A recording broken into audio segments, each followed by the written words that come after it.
Hello,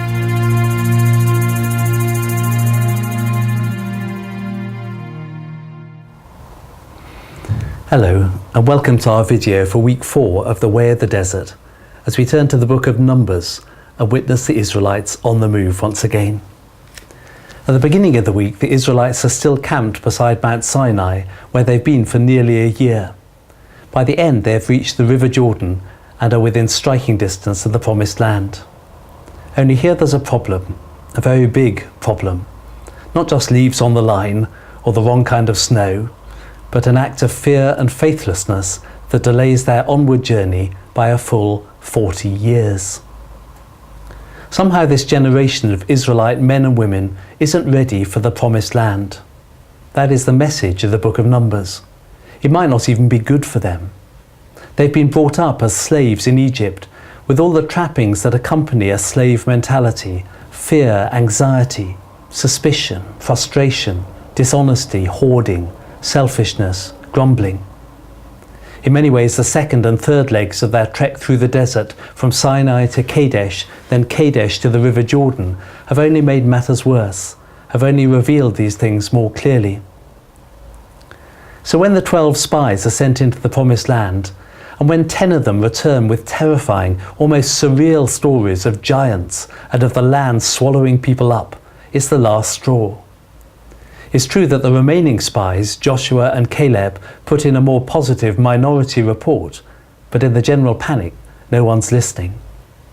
These men and women don't believe their God is bigger than any challenge that might confront them.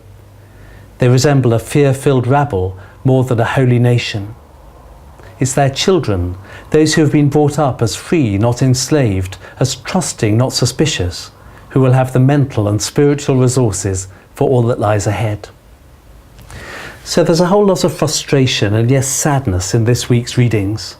Moses himself is nearly lynched. Next he faces the death of first his sister, then his brother. And finally he succumbs to all the pressure he's under by lashing out quite unjustly in anger and in pain. But there's blessing here as well.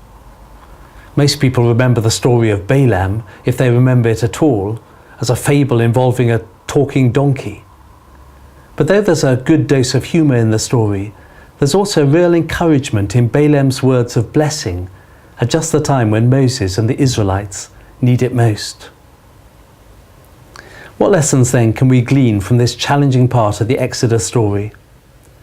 I'm reminded of a children's song that remains a great favourite across the primary schools of Birmingham. Our God is a great big God, and he holds us in his hands.